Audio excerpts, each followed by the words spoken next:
Why your savings account is lying to you. Right now, inflation is eating your savings. And your bank is not going to tell you that. Because here's something most people never get taught. Saving money and investing money are not the same thing. And confusing the two could be silently costing you tens of thousands of dollars over your lifetime. In this video, I'm going to break down exactly what the difference is, why it matters more than most people realize, and how to know which one your money should be doing right now. Part 1. What saving actually is. Saving means putting money aside in a safe place, usually a bank account, where it stays stable and accessible. The whole point of saving is security and liquidity. Your money is protected, and you can get to it quickly when you need it. Saving is designed for short-term goals and emergencies with minimal risk. Your emergency fund, a holiday, a new laptop, a car deposit, anything you need within the next 1 to 3 years. That money belongs in savings. The key characteristic of saving is that your principal is protected. If you save $1,000, you will not wake up and find $600 in your account. That stability is exactly why saving exists. Now here's where most people stop. They save, feel responsible, and think that's enough. But it isn't. And here's why. Part 2. The inflation problem. Nobody talks about. Here's the uncomfortable truth about keeping all your money in a savings account. Inflation. Every year the cost of living goes up. And if your money isn't growing faster than inflation, it's actually losing value, even if the number in your account looks the same. In January 2026, the inflation rate sat at 2.4%. That means if you have a savings account with an APY below 2.4%, your money is actually losing value.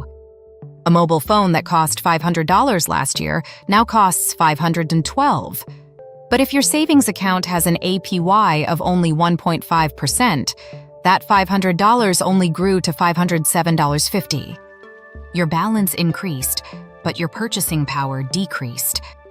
And according to the Federal Reserve, the national average rate on savings accounts is currently just 0.38%. Not 3.8, 0.38. Now, to be fair, the best high-yield savings accounts today offer up to 4.2%, which can actually beat inflation. And those are genuinely worth using for your emergency fund. But even the best savings account cannot come close to what long-term investing can do. And that's the key point. Part 3. What investing actually is. Investing involves purchasing assets that have the potential to return more than savings over time, but also come with higher risk. Things like stocks, bonds, index funds, or real estate. Unlike saving, the value of your investments can go up and down. There will be periods where your investments lose value on paper. That's normal. The stock market has always recovered from every downturn in history, but the key word is long-term. Investing is not for money you'll need next month or even next year. Investing aligns with growth-oriented goals such as retirement, education funding, or long-term wealth building. Time is what makes investing powerful. And compound interest, which we'll cover in episode 3 of this series, is what turns patience into wealth.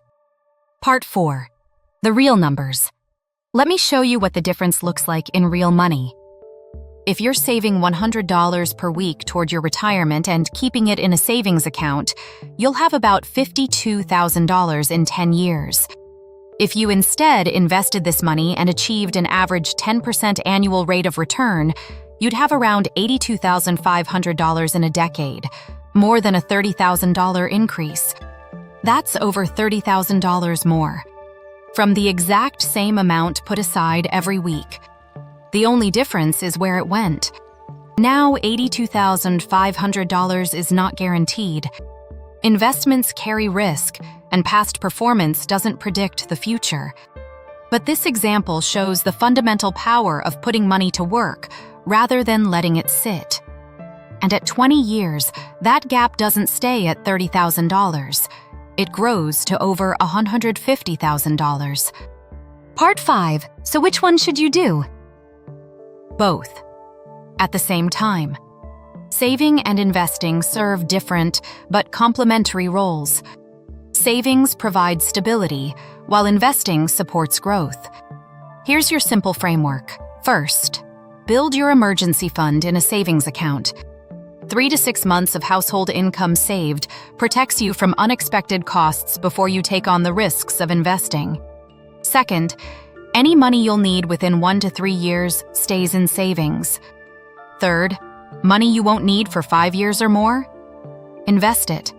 That money should be working for you. The mistake most people make is putting everything in savings and stopping there. Your emergency fund is essential. But beyond that, your money needs to be growing.